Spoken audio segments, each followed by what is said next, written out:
وَلْتَكُنْ مِنْكُمْ أُمَّةٌ يَدْعُونَ إِلَى الْخَيْرِ وَيَأْمُرُونَ بِالْمَعْرُوفِ وَيَنْهَوْنَ عَنِ الْمُنْكَرِ وَأُولَئِكَ هُمُ الْمُفْلِحُونَ. Sekarang kenapa yang jadi sasaran itu masjid? Kenapa? Seolah-olah tempat wabah itu corona penularannya di masjid. Apa antum gak berdosa di depan Allah pada hari kiamat? Menjauhkan orang dari masjid, menjauhkan orang dari ibadah kepada Allah yang merupakan kewajiban yang Allah wajibkan dalam Al-Quran dan diwajibkan oleh Rasulullah SAW. Kenapa? Kok masjid tempat penularan? Kok nggak di pasar? Pasar tradisional masih banyak orang tiap hari ke pasar. Mall, tempat kerja dan yang lain masih banyak orang kerja. Orang yang tugas, yang tiap hari dia interaksi dengan teman-temannya. Kok nggak dikatakan bahwa jangan dekat, jangan rapat, jangan segala macam? Kok masjid? Sehingga banyak orang-orang yang tadinya ke masjid nggak ke masjid. Nggak ada sakit, nggak ada hujan, nggak ada uzur bagi dia. Dosa besar. Makanya disebutkan di dalam hadis Ibnu Mas'ud radhiyallahu anhu. Antum perhatikan, hati-hati. Karena ini mengajak orang untuk tidak sholat berjamaah di masjid bukan masalah kecil, masalah besar. Fatwa antum akan ditanya di hadapan Allah pada hari kiamat nanti. Fatwa antum akan ditanya oleh Allah. Ini kita setiap negara berbeda ya. Setiap negara berbeda. Punya kebijaksanaan masing-masing negara itu. Ini hanya imbauan. Nggak ada. MUI mengatakan kita nggak pernah melarang orang sholat di masjid berjamaah. Kembali kepada hukum asal wajibnya. Orang meninggalkan sholat berjamaah di masjid bukan masalah kecil. Masalah kemunafikan, nifak. Saya bacakan hadisnya. Penjelasan Abdullah bin Mas'ud radhiyallahu anhu.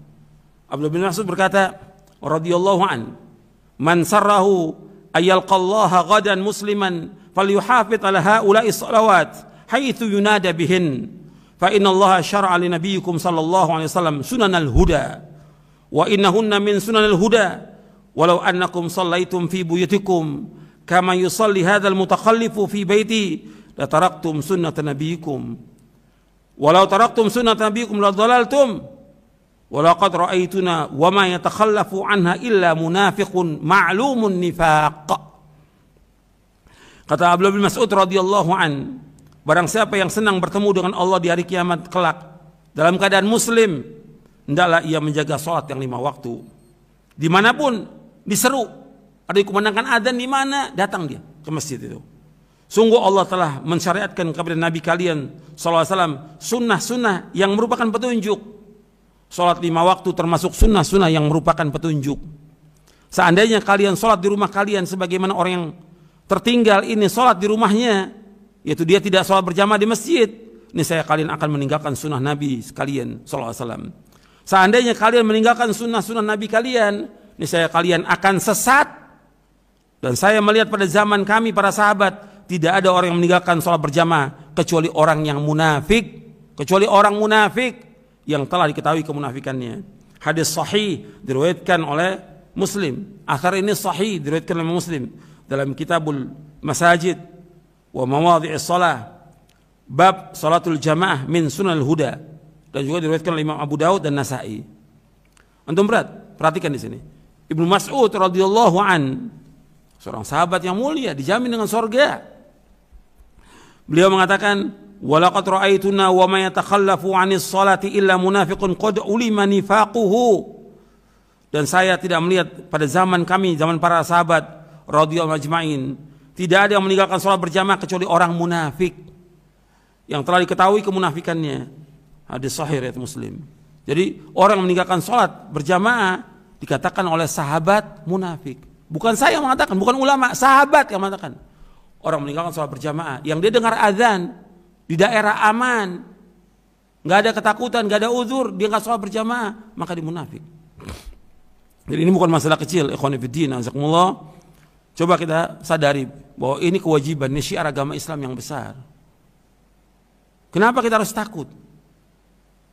Alasan pemerintah sudah saya jawab tadi. Sekarang alasan takut, kenapa takut? Kalau antum tanya kepada dokter-dokter atau yang ahli, sebab kematian itu dengan corona paling 1%. Tapi sebab yang lain orang mati 99%. Kemungkinan orang mati karena banyak orang yang sembuh. Yang kena wabah ini sembuh banyak, ribuan yang sembuh. Tapi orang mati itu paling satu sebab corona. Tapi 99 sebab yang lain.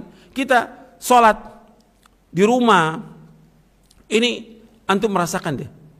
Kenapa antum tidak sholat masjid? Antum takut mati. Masa orang beriman takut mati? Kalau mati merupakan satu kepastian. Satu kepastian. Di mana aja kita pasti mati. Hatta kita di istana yang besar. Allah menyebutkan dalam Al-Quran surah An-Nisa. Jadi mati itu akan menjumpai kalian meskipun kalian berada di istana-istana yang besar. Dan Allah juga menegur dalam surah Al-Jum'ah. Orang-orang yang lari dari kematian. Kematian pasti. Tapi kenapa harus takut? Kita orang beriman. Sekarang antum mati di pasar, di rumah, di jalan, dengan di masjid. Ya lebih bagus di masjid meninggal. Tentu kita nggak mengharapkan kita mati di masjid. Kalau memang udah ajal, nggak bisa ada yang tolak. Gitu. Tapi antum harus meyakini bahwa ini soal berjamaah kewajiban. Soal tawakal, kita banyak baca doa-doa perlindungan, zikir perlindungan. Soal kematian kita serahkan kepada Allah. Orang nggak akan mati kecuali kalau ajalnya sudah tiba, dan nggak akan menimpa kita bahaya kecuali apa yang Allah sudah tetapkan bagi kita. Apa yang Allah sudah tetapkan, baru kita akan kena. Kalau nggak kena. Jadi harus kita yakini, kita sebagai orang beriman, yakini. Ini penting dalam kita beragama, ini penting untuk kita pahami tentang masalah ini. Jadi antum perhatikan, kita ingin mati dalam keadaan husnul khatimah, dalam keadaan baik. Tapi laksanakan dulu kewajiban sholat ini. Fadilahnya besar, kita nggak terhalang, ini mahrum kita. Antum sholat di rumah, antum melanggar perintah Allah, melanggar perintah Rasulullah. Kemudian antum nggak ada uzur sholat di rumah. Kemudian juga dikatakan oleh Ibnu Mas'ud munafik. Kemudian juga antum nggak dapat pahala berjalan ke masjid, nggak dapat cahaya, nggak dapat doa malaikat. Antum bisa rasakan deh, sholat di rumah itu nggak mendapatkan ketenangan.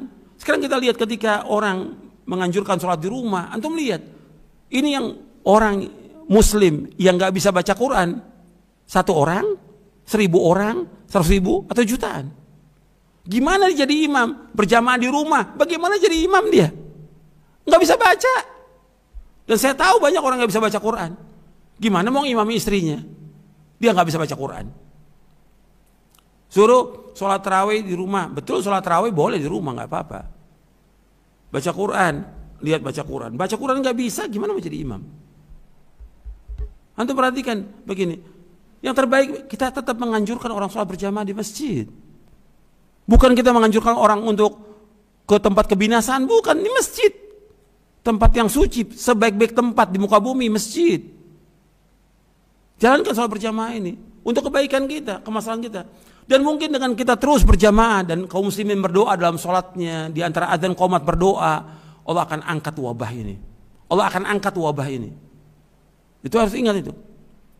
Bahwa kita akan banyaknya orang ibadah kepada Allah itu akan mengurangi wabah. Karena di zaman dulu begitu, ada wabah orang ke masjid.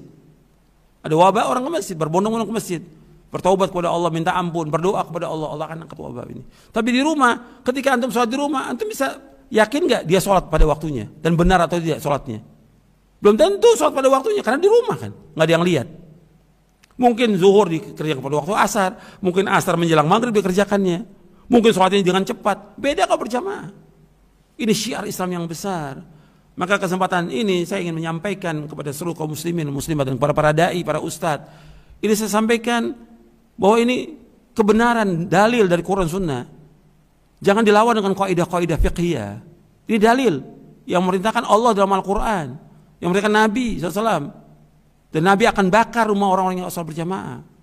Nabi bersabda SAW, "Walladzi nafsi biyadihi laqad hamamtu an amura bihatabin liyukhtaba thumma amura bis salati fayu'adzana laha thumma amura rajulan fayumman nas thumma ukhalifa ila rijalin fa uharriqa alaihim buyutahum walladzi nafsi biyadihi law ya'lamu aduhum annahu yajidu arqan saminan aw mirmataini hasanatain la syahidal isya." Hadis ini muttafaqun alaih, disepakati oleh Bukhari dan Muslim. Kata Nabi SAW, "Demi Allah, zat yang jiwaku berada di tangannya, sesungguhnya aku berniat menyuruh mengumpulkan kayu bakar. Lalu aku menyuruh azan untuk sholat. Kemudian aku akan suruh seorang laki-laki mengimami orang-orang sholat. Setelah itu aku akan datang kepada orang-orang yang tidak menghadiri sholat berjamaah dan aku akan bakar rumah-rumah mereka. Sekarang udah berapa bulan nih ditinggalkan?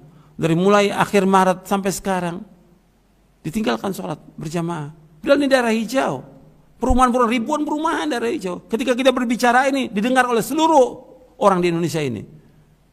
Yang banyak daerah yang tidak terkena COVID ini. Paling berapa desa aja. Tapi kemudian dengan fatwa sholat di rumah, mereka akan jadikan dalil itu untuk sholat di rumah. Dan ini berbahaya untuk kita. Kita akan ditanya oleh Allah di hari kiamat tentang masalah ini. Yang saya bawakan dalil dari Quran dan Sunnah, penjelasan para ulama. Kamu lihat lagi tentang wabah, untuk bisa lihat bagaimana dulu para ulama menghadapi wabah ini. Nggak ada masjid yang ditutup.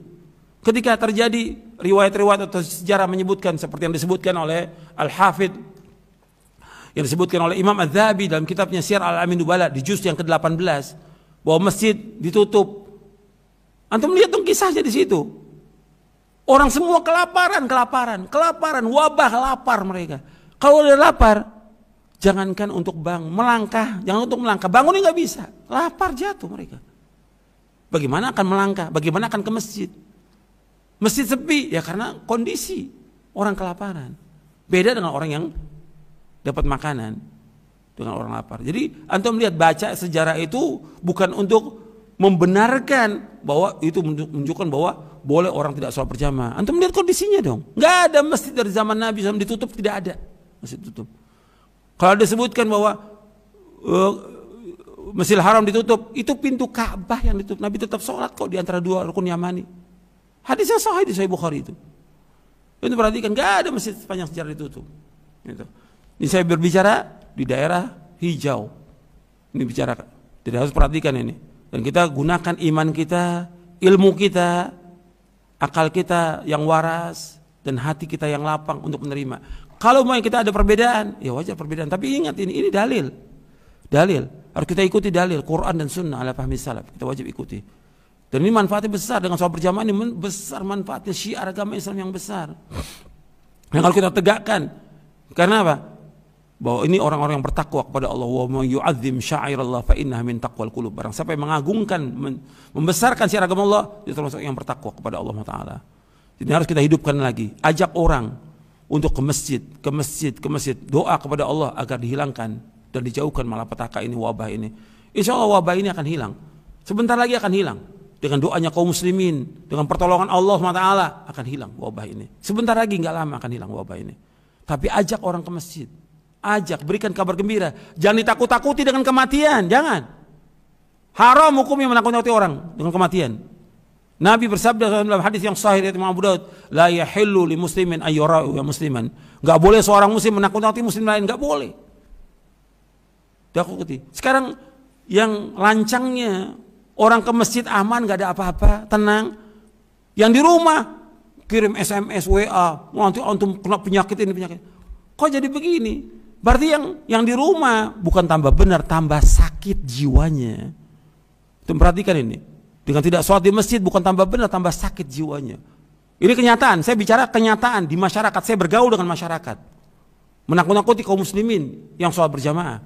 Orang-orang yang gak sholat ini, yang gak ke masjid ini. Ini bala. Ini musibah agama, lebih berat daripada musibah corona ini. Mudah-mudahan yang saya sampaikan bermanfaat untuk saya dan untuk sekalian. Dan mudah-mudahan kita dapat mengamalkannya dan disampaikan semua ini dengan dalil karena Allah. Kalau kita ada berbeda, itu wajar ada perbedaan. Hatta para ulama terdahulu juga ada perbedaan. Tapi ini dalil, kita wajib tunduk pada dalil. Kita wajib taat pada Allah dan Rasulnya lebih daripada semuanya. Wassalamualaikum warahmatullahi wabarakatuh. Sallallahu alaihi wasallam. Subhanakallah bihamdik. Asyhadu an la ilaha illa anta astaghfiruka wa atubu ilaik. Assalamualaikum warahmatullahi wabarakatuh.